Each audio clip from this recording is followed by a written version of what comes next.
Cockroach जनता party के संस्थापक अभिजीत दिपके ने केंद्र सरकार और देश की मौजूदा राजनीतिक प्राथमिकताओं पर बड़ा सवाल खड़ा कर दिया है।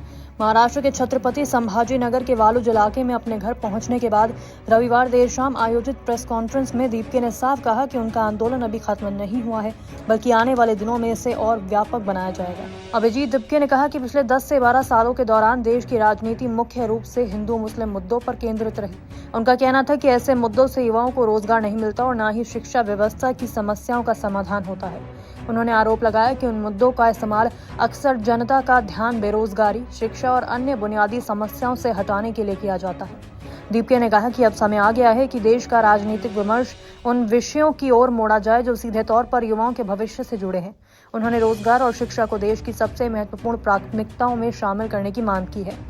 कल रात अभिजीत दिपके ने एक्स पर एक वीडियो पोस्ट किया और कहा, अगर धर्मेंद्र प्रधान सैटरडे तक रिजाइन नहीं करना चाहते, I want to announce this that मैं खुद कई सारे स्टेट्स में जाऊंगा, कई सारी सिटीज में जाऊंगा और वहां पर हम प्रोटेस्ट करेंगे।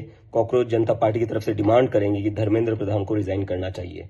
और उसके बाद भी धर्मेंद्र प्रधान अगर रिजाइन नहीं करते हैं, देन हम सब पूरे देश के जो स्टूडेंट्स है, इस देश का जो युवा है, वो फिर से एक बार दिल्ली आएगा। सारे के सारे लोग दिल्ली आएंगे और दिल्ली में हम एक बहुत ही बड़ा प्रोटेस्ट करेंगे जो पूरी तरीके से पीसफुल होगा, पूरी तरीके से डेमोक्रेटिक होगा, जैसा हमारा कल वाला प्रोटेस्ट था। बट अगर आप रिजाइन नहीं करते हो तो हमारे पास कोई ऑप्शन नहीं है। हम बाकी सारे सिटीज और स्टेट्स में तो प्रोटेस्ट करेंगे ही, लेकिन फिर इस देश के बहुत सारे स्टूडेंट्स, बहुत सारे युवा फिर दिल्ली आएंगे और हम प्रोटेस्ट करेंगे और हम तब तक नहीं रुकेंगे जब तक आप रिजाइन नहीं करते। प्रेस कॉन्फ्रेंस में अभिजीत दिपके ने कहा कि केंद्रीय शिक्षा मंत्री धर्मेंद्र प्रधान के इस्तीफे के बाद शिक्षा व्यवस्था में व्यापक बदलाव के लिए एक एजेंडा तैयार किया जाएगा। केवल किसी एक व्यक्ति के इस्तीफे से समस्या समाप्त नहीं होगी, बल्कि पूरे सिस्टम में सुधार की जरूरत है।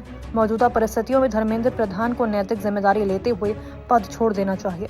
नीट परीक्षा के कथित पेपर लीक और परीक्षा प्रणाली में गड़बड़ियों का जिक्र करते हुए दीपके ने सवाल किया कि किसी व्यवस्था में लगातार खामियां सामने आ रही हैं तो उसकी जिम्मेदारी कौन लेगा। उन्होंने कहा, अगर कोई जिम्मेदारी नहीं ले रहा है तो सिस्टम कुशलता पूर्वक कैसे काम करेगा। अगर किसी कंपनी को किसी व्यक्ति की वजह से नुकसान हो रहा है तो क्या उस व्यक्ति के इस्तीफे देने तक वो नुकसान अपने आप मुनाफे में बदल जाएगा। दिल्ली के जंतर मंतर पर शनिवार को हुए प्रदर्शन को पूरी तरह सफल बताते हुए अभिजीत दिपके ने दावा किया कि इस आंदोलन में लगभग 6,000 से 7,000 लोगों ने हिस्सा लिया। उन्होंने कहा कि प्रदर्शन में देश के अलग अलग राज्यों और शहरों से छात्र, युवा और अभिभावक शामिल हुए थे। उनके मुताबिक ये केवल किसी एक राज्य या संगठन का आंदोलन नहीं था, बल्कि देश भर के युवाओं की भावनाओं का प्रतिनिधित्व करता है। दीपके ने कहा कि जिस मुख्य मांग को लेकर वो सड़कों पर उतरे थे वो अभी तक पूरी नहीं हुई है, इसलिए आंदोलन को समाप्त करने का सवाल ही नहीं उठता। उन्होंने चेतावनी दी कि अगर सरकार ने उनकी मांगों पर ध्यान नहीं दिया तो 13 जून को फिर से एक बड़ा प्रदर्शन आयोजित किया जाएगा। प्रेस कॉन्फ्रेंस के दौरान उन्होंने कहा कि जंतर मंतर पर जुटी भीड़ और वहां की तस्वीरें खुद इस बात का प्रमाण है कि आंदोलन में कौन लोग शामिल थे। वे आखिर कितने लोगों को पाकिस्तानी कहेंगे? क्या प्रदर्शन कर रहे छात्रों को पाकिस्तानी कहेंगे? क्या सवाल पूछने वाले मीडिया को पाकिस्तानी कहेंगे? क्या विपक्ष को भी पाकिस्तानी कहेंगे?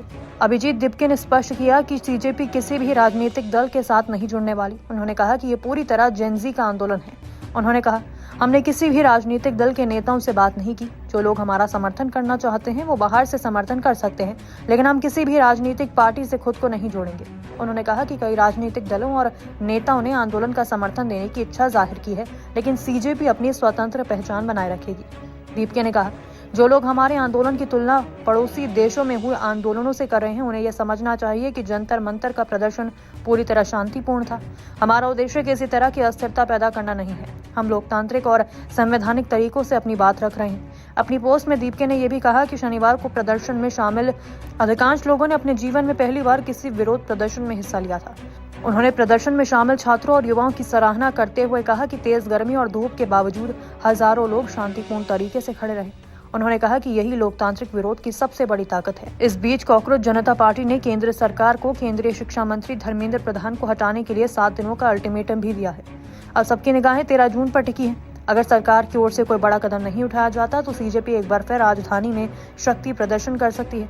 ऐसे में यह आंदोलन आने वाले दिनों में देश की राजनीति, शिक्षा व्यवस्था और युवाओं से जुड़े मुद्दों पर नई बहस को जन्म दे सकता है।